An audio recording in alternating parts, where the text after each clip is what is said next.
What's going on, guys? Oregon Motorcycle back with another episode, and today we're talking about good deals on great gear. I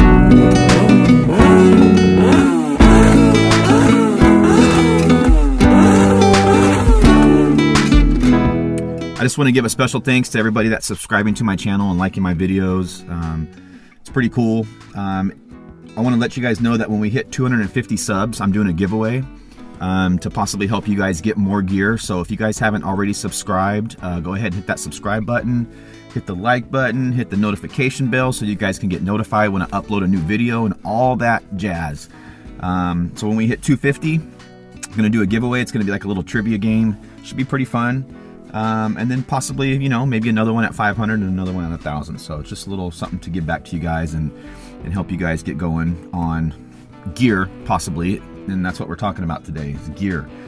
You guys, there's 3 basic items that you need to have on every time you ride a motorcycle, in my opinion, and that would be helmet, boots, and gloves. Those 3 items are like must-haves. You know, you should have them on at all times. If you care about your life, you should have these items on. And we're going to add to that, and we're going to talk about other things.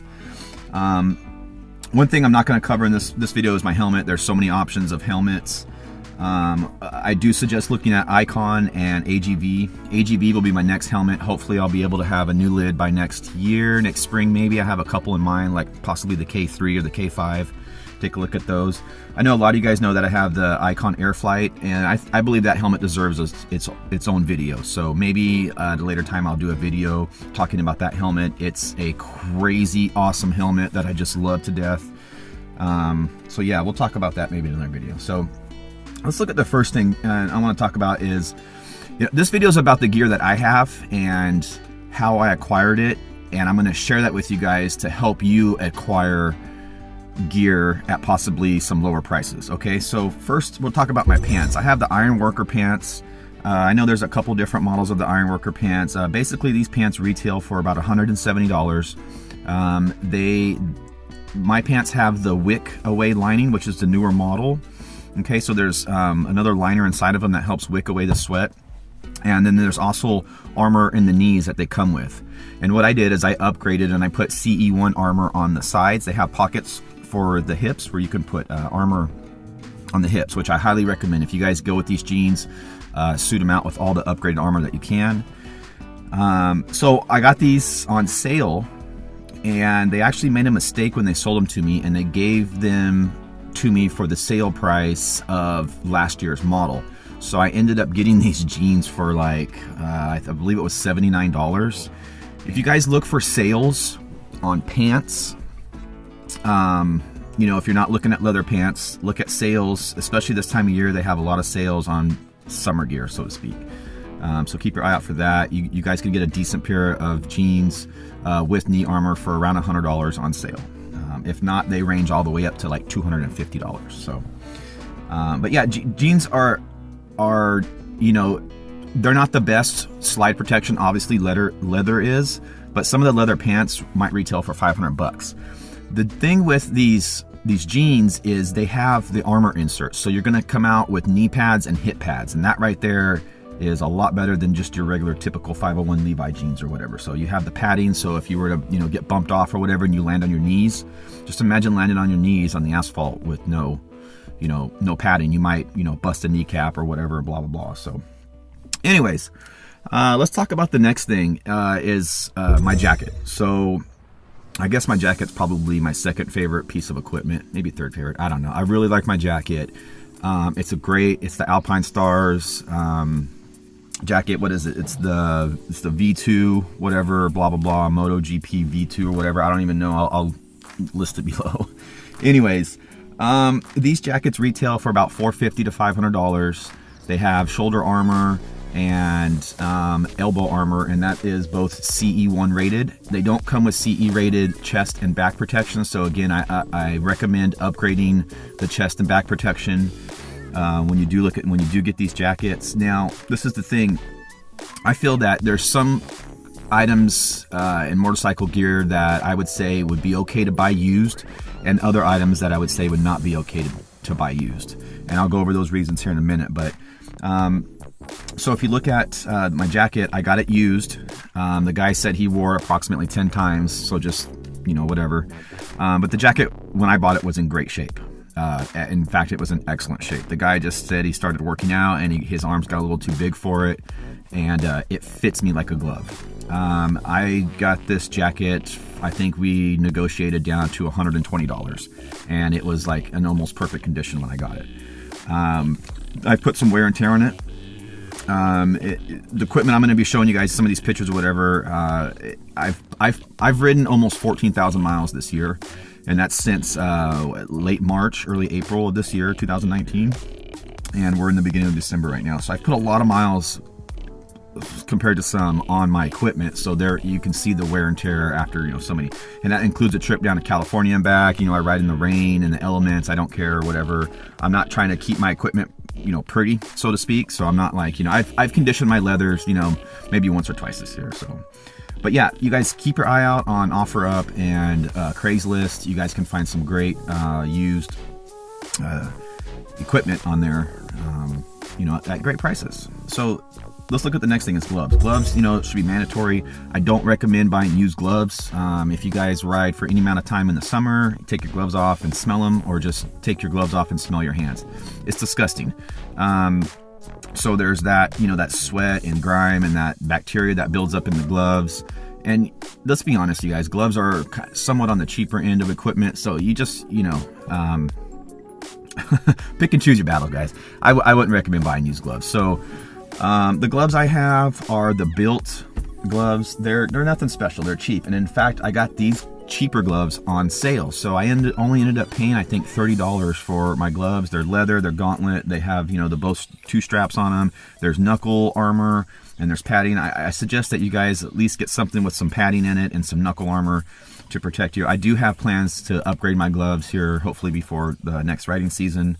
I have a couple gloves in mind that I will get, but again, you guys gotta wear gloves.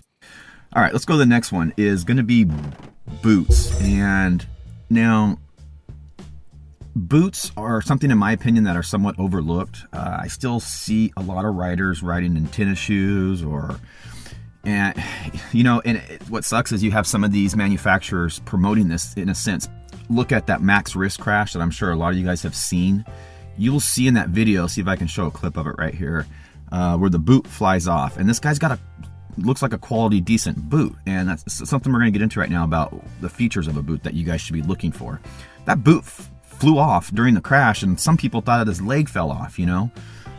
So when at his second point of impact, he's impacting with no boots on. So you guys got to look at that as a great example and compare it to if you guys had this tennis shoe thing on that Denise sells, and I think Alpinestars has one too, or Built. I know Built has one too. And you guys, these are tennis shoes, and they got maybe some cardboard on the side that are talking about ankle protection or whatever. It's a joke.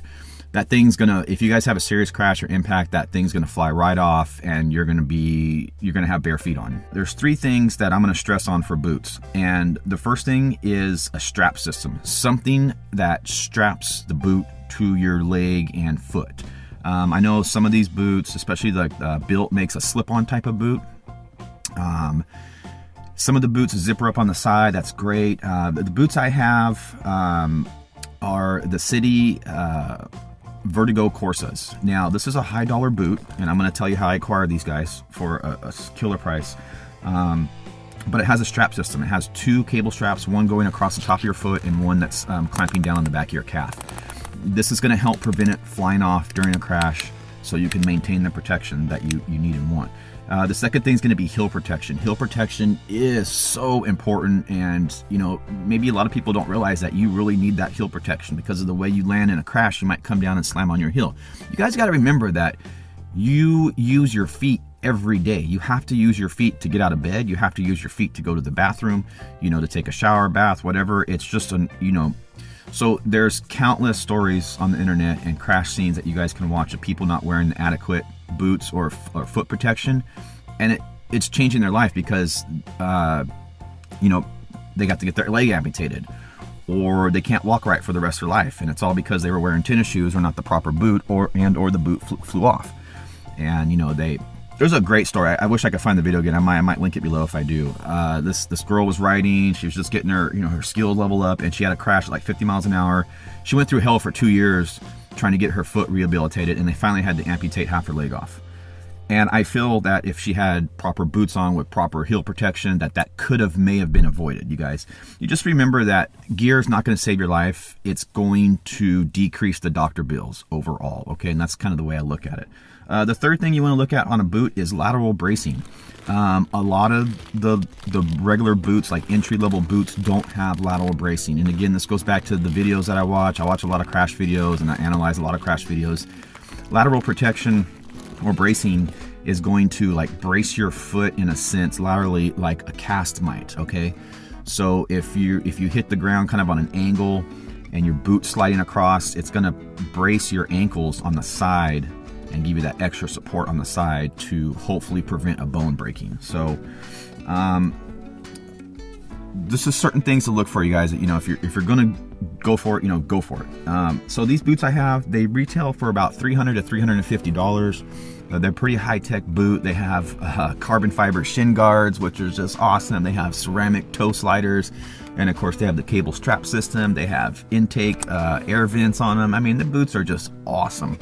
So I found a guy in North Portland that was getting rid of a bunch of race equipment and what have you, and he had these boots that were my size, and I got these boots that were basically brand new for $50, and that kind of blew me away. So there's deals to be had out there, guys. You just got to keep your eyes open. As long as the boots are not like worn for a season or whatever, I don't think buying used boots is that big a deal. This guy said he had them on the track maybe once or twice, and I don't think he ever rode them on the street. And you could tell by looking at the boot. I mean, you could tell when you hold something if it's new or used or blah, blah, blah, whatever.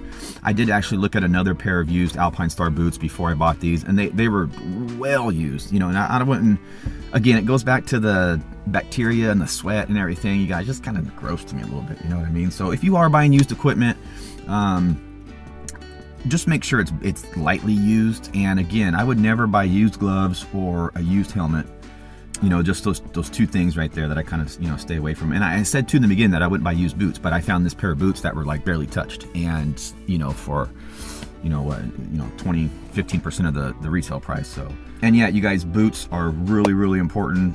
It's one of my pet peeves, so to speak. Like I said, I see a lot of riders out there riding in tennis shoes, and it's all about staying safe out there, guys. So I hope this video helped. If you guys have any questions or comments or ideas or whatever, post them down in the comments below. Remember to hit that subscribe button, and I'll see you guys on the next video.